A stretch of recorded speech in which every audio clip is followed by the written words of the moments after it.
Welcome back, everyone. Today we're diving into some really cool stuff on improving shoulder mobility and function. Looks like someone wants to unlock their shoulder potential. Yeah, lots of good stuff here. We've got excerpts from a guide all about it with exercises and techniques. Yeah. And it's something that I think is relevant to so many people. Absolutely. A lot of us struggle with limitations in our shoulders, whether we're athletes or just, spending too much time hunched over a desk. Yeah. Get ready to learn why that forward shoulders posture is wreaking havoc. Discover the magic of the Blue Angel. Trust me, it's not as angelic as it sounds. Right. And find out how to get a new shoulder in just minutes a day. Sounds good. Let's do it. Okay, so this guide jumps right in. It talks about limited internal rotation of the shoulder as a really common issue. Yep. And it points the finger at tight pectoral muscles, particularly the pec minor. Yeah, that's a big one. And it's fascinating how something as simple as, like that forward shoulder posture we all do. Right. When we're hunched over, our computers or phones can set off this chain reaction, really impacts our shoulder mobility. So it's not just our shoulders themselves. Wow. It's this whole chain reaction involving the thoracic spine, a scapula, even our ribs. Yeah, it's all connected. It's all connected. So when we're constantly in that forward shoulder position, Right.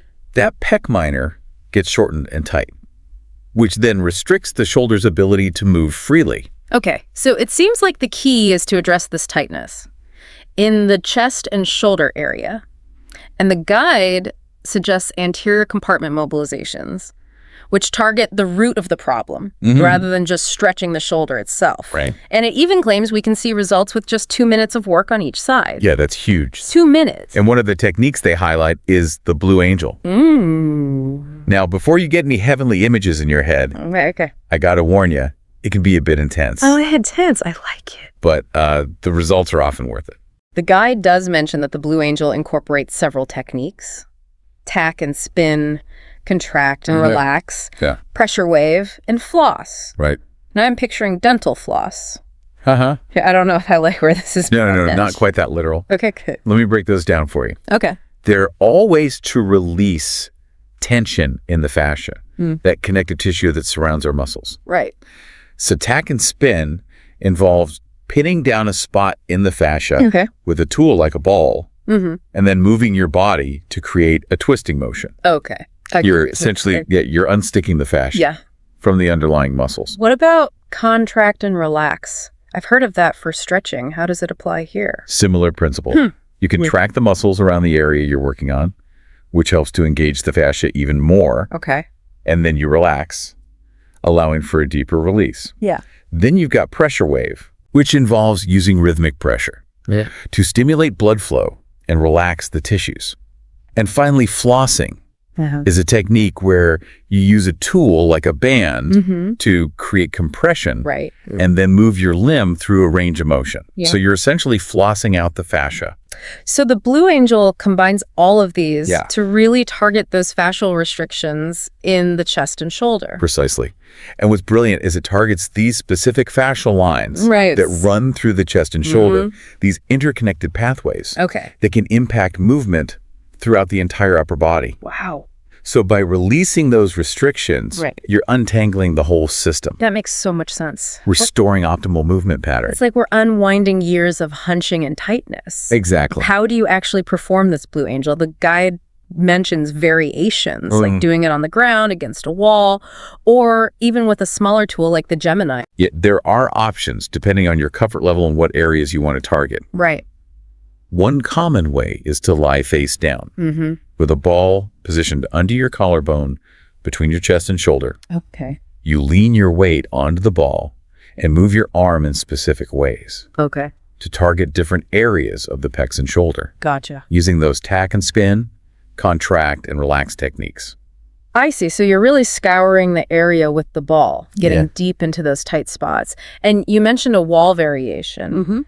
Is that for people who find the ground version too intense? Exactly. If lying on the floor feels too intense or puts too much pressure on your shoulder, you can do it standing up against a wall. Okay. Using the wall to control the amount of pressure. Makes sense. And if you want to get even more specific, you can use a smaller tool like the Gemini, which is designed to target those hard to reach spots around the collarbone and pec minor. So it's like choose your own adventure for shoulder mobility. Exactly. You can tailor it to your own needs and comfort levels. I'm sensing a but coming, though.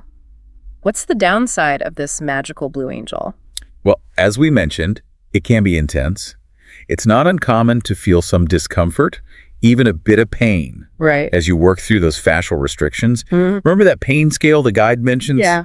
Aim for around a 7 out of 10. Okay.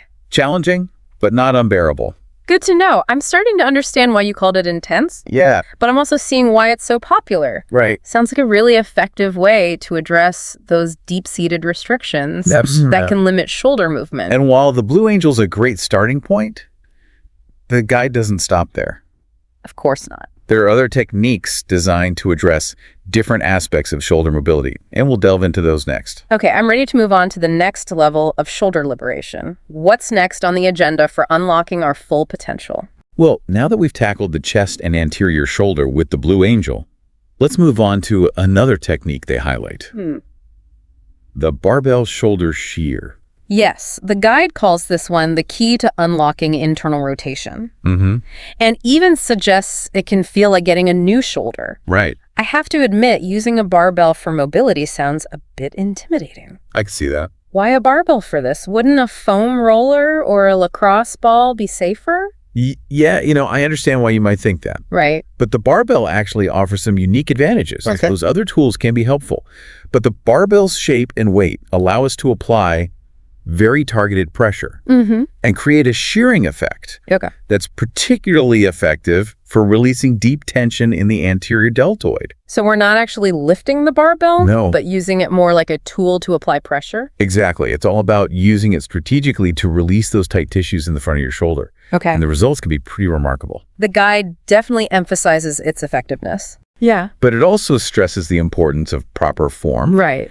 to avoid something called the sleeper stretch. Yeah. Can you explain what that is and how to avoid it? Absolutely.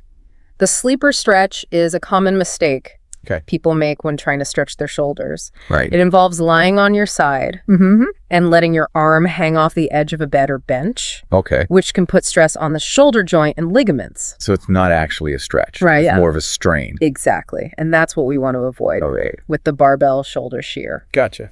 The key is to position the barbell correctly Okay. and use controlled movements to target that anterior deltoid Mm-hmm. without putting undue stress on the shoulder joint. The guide goes into detail Yeah. about the exact positioning, but it also mentions this variation called the super friend, Okay. which supposedly enhances the effect even further. I'm intrigued by this super friend variation. Yeah. Is it as heroic as it sounds? Well, it might not involve a cape, Okay. but it can definitely feel like a superpower Yeah, okay. when it comes to shoulder mobility. Essentially, it involves adding a slight twist to the barbell shoulder shear technique, Right. which further targets those fascial restrictions Okay. and enhances the release. Okay. I'm adding the super friend to my list of shoulder mobility must-tries. So we've got the Blue Angel for the chest and anterior shoulder, Yep. and now the barbell shoulder shear for the anterior deltoid. Right. Seems like the guide is really emphasizing the importance of targeting specific areas rather than just doing generic stretches. You're absolutely right, and that's a key takeaway here. Okay. These techniques are designed to address the root cause of shoulder restrictions, and they're much more targeted than just doing, a few random arm circles or Right. shoulder shrugs. It makes sense. Yeah. It's like if you had a leaky faucet, you wouldn't just mop up the water. Right. You'd want to fix the source of the leak. Exactly. And that's what we're doing here. We're identifying the specific areas that are tight and restricted Okay. and using targeted techniques to address them. I love that analogy.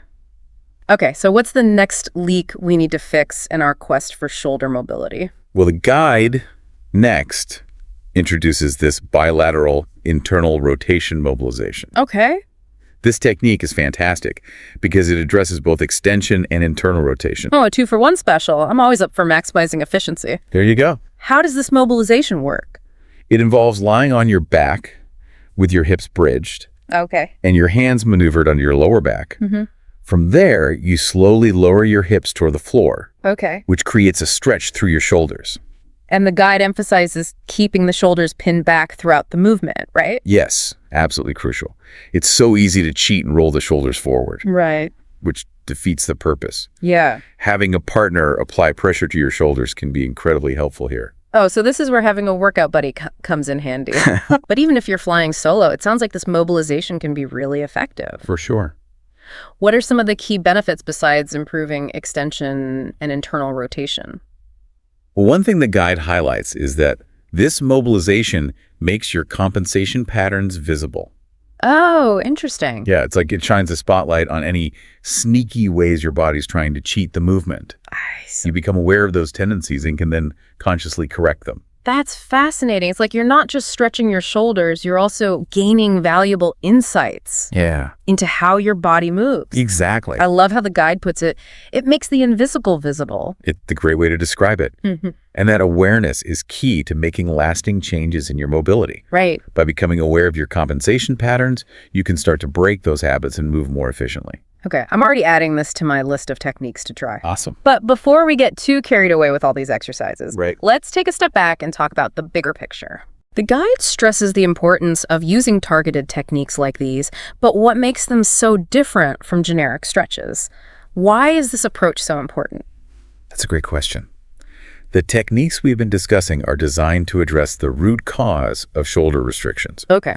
Unlike generic stretches, Right. that might just be addressing the symptoms. They target specific muscles and fascial lines that are often overlooked, Right. but play a crucial role in shoulder function. So it's not just about stretching the muscles, No. it's about releasing those fascial restrictions as well. Exactly. The guide uses the term smash and floss to describe some of these techniques, which sounds a bit intense. Yeah. Can you explain what that means and how it relates to shoulder mobility? Sure, smash and floss might sound aggressive, Yeah, a little. but it's really just a playful way to describe the process of releasing those fascial restrictions. Right. Smashing refers to using tools like a ball or a barbell to apply pressure to those tight spots, breaking up adhesions and knots in the fascia. That makes sense. Yeah. And what about flossing? You got it. Does that involve actual dental floss? Thankfully, no. Okay, good. In this context, Right. flossing involves using tools like bands or straps to create compression around a muscle or joint, Okay. and then moving that area through its range of motion. Right. It's like we're squeezing out those restrictions and allowing the fascia to glide more freely.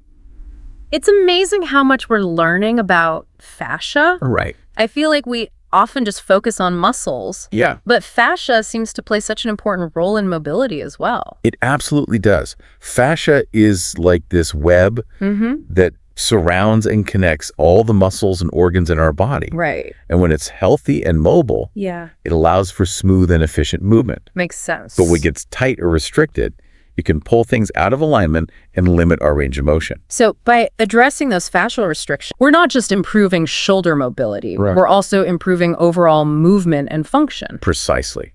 And what's great about the techniques in the guide is that they can be easily incorporated into your daily routine. Right. It doesn't have to be a huge time commitment. That's good. Even a few minutes a day can make a big difference. The guide even suggests that this whole routine, Yeah. the Blue Angel, barbell shoulder shear, and bilateral internal rotation mobilization can be done in just 10 minutes. That's it. That's pretty manageable, Yeah. even for busy folks like me. Exactly. And the benefits extend beyond just shoulder health.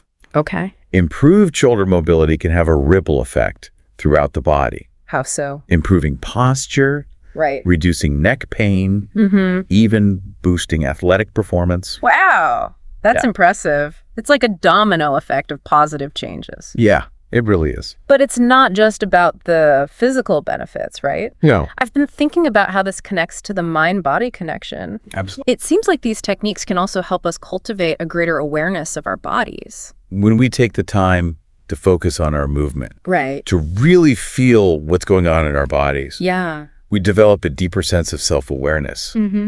We start to notice those subtle sensations, Okay. the tightness, the restrictions, the areas that need attention. And that awareness is so powerful. It It is. allows us to make conscious choices Exactly. about how we move and care for our bodies. You got it. It's like we're becoming more in tune with ourselves. Exactly.